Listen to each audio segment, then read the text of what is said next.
Let's talk about value grabs, what they are and why they are essential for your TPT covers so that you can get views on your Teachers Pay Teachers products. Especially right now when there's so much in the air with personalized search, a lot of Teachers Pay Teachers sellers across the board are experiencing a decrease in views, some of which,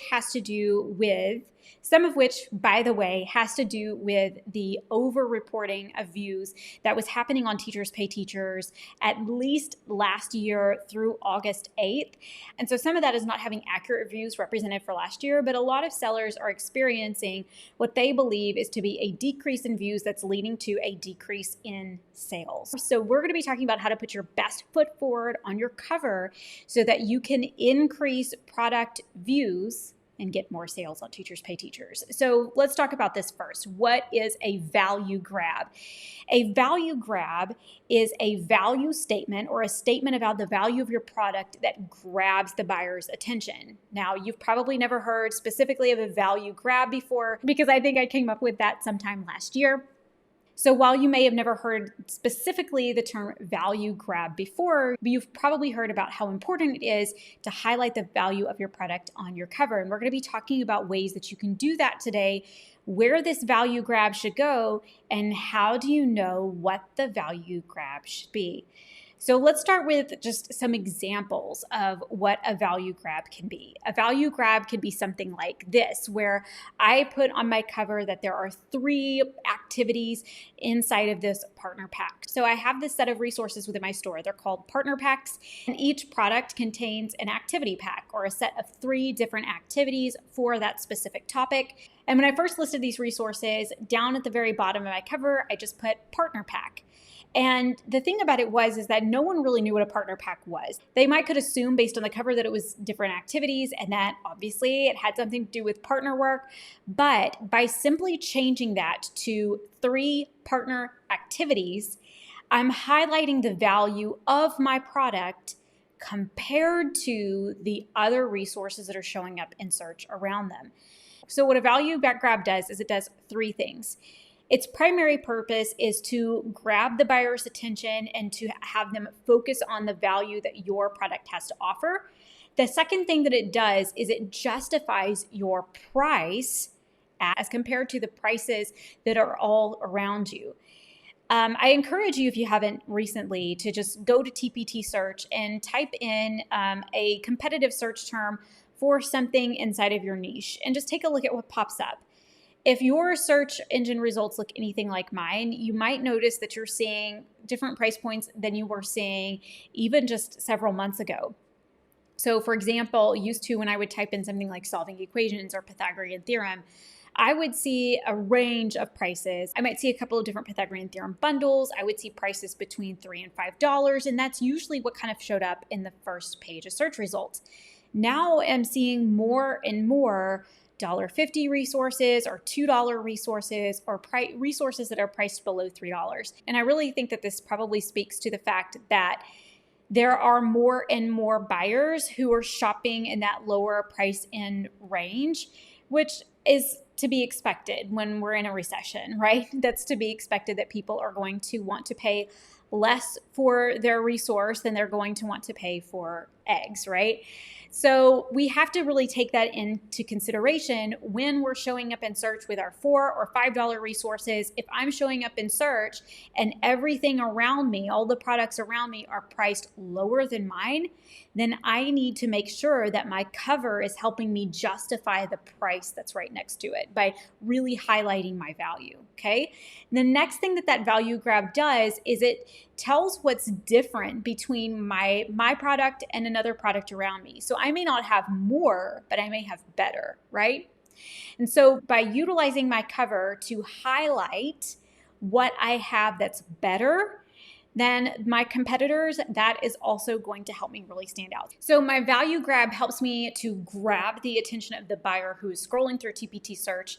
It helps me to justify my price, but it also helps me stand out and show what makes my resource better than other resources in TPT search, or at least better for my buyer, right?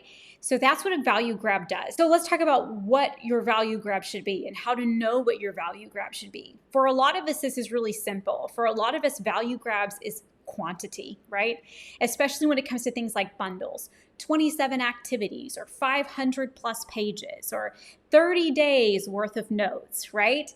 For a lot of us, it's quantity. But this gets a little bit trickier when it's not quantity. In fact, sometimes you may find that your product has less in terms of quantity than the products that your competitors have to offer. And so then it kind of gets tricky where you have to ask yourself, okay, wait a second, like what is my value grab if I don't have more to offer? So this is where we really have to focus on better, or we have to focus on higher quality. We really want to think about what are the attributes of my product that makes it different and unique from what's on the market. And this is why, again, I come back to this over and over and over and over again. It's hard to make your product stand out when you're marketing. It's hard to make your product stand out in TPT search. And it's hard to justify your pricing if your resources that are on the market look just like everybody else's, right? If there is nothing about my resource that makes it more valuable than the resources around it, then it makes it a little bit harder to sell my product. So this is what you can do. If you are struggling to figure out what your value grab is or what your value grab should be for your cover, then you can go to TPT and you can start looking at similar resources on the market. Start taking a look at their price. How much are they asking for what they're selling? And then take a look at what they have to offer. And look at specifically, what do you have that they don't? Because your buyer is doing the same thing that you're doing right now. When you go to the TPT search engine and you're looking all around through those products, that's what your buyer is doing before they land on your product. They're looking at all the other products that are on the market as well. And they're going to be playing the comparison game in their head. Well, this one has this, but that one has that. And what we really want them to focus on is what your resource has that's different, and what your resource has that's better, or what your resource has that is going to meet their own unique needs in a very specific way.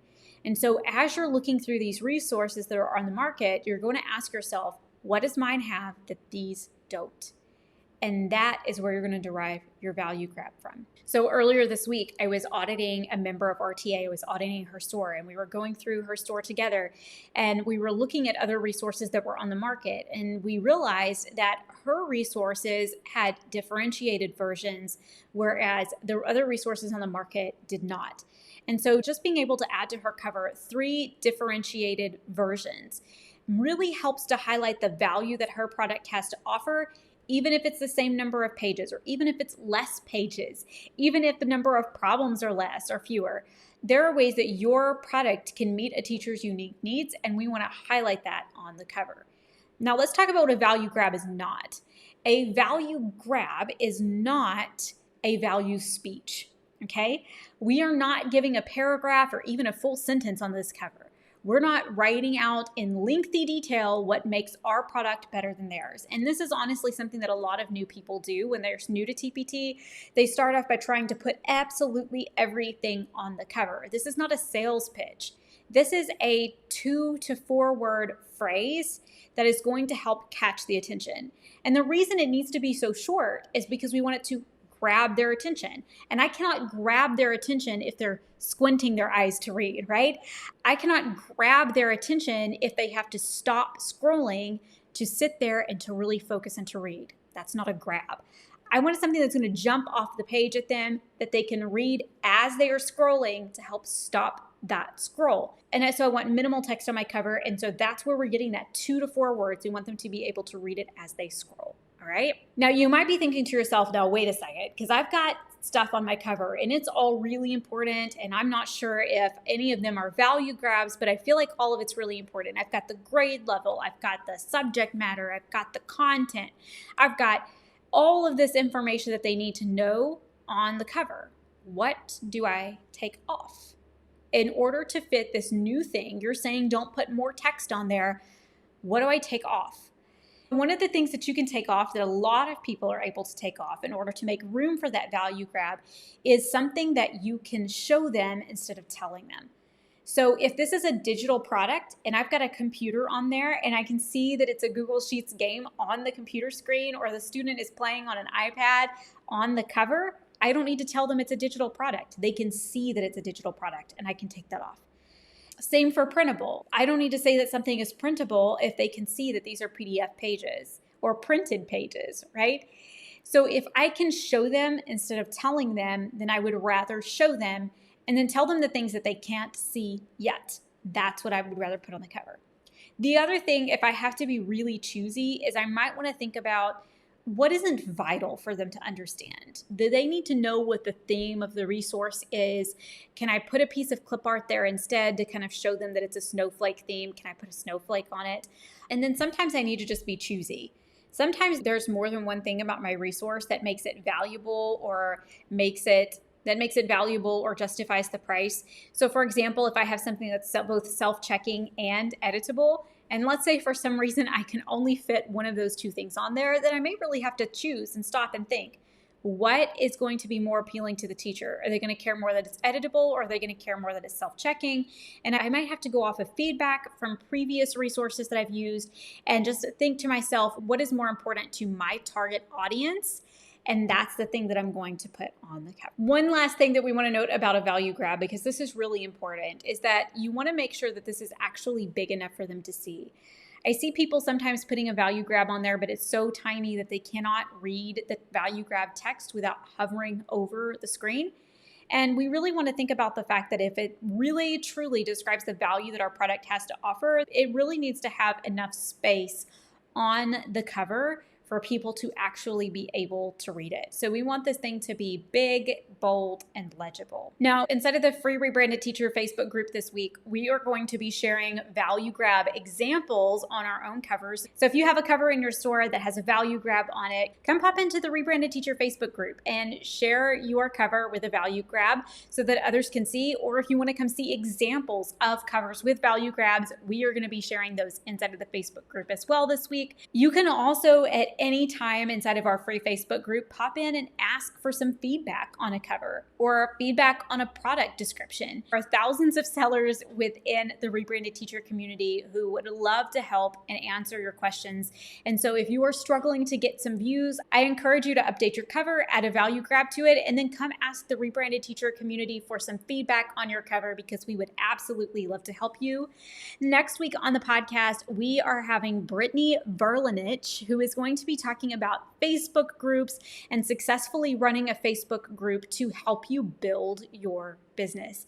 I absolutely cannot wait for you guys to meet her. She is amazing. So make sure you're looking for that video next week. As always, if you enjoyed this video, be sure to like it and to subscribe. I put out weekly content for TPT sellers to help you grow your business. And every like, comment, and subscribe means a lot to me. So thanks so much for being here, and I will see you in the next video.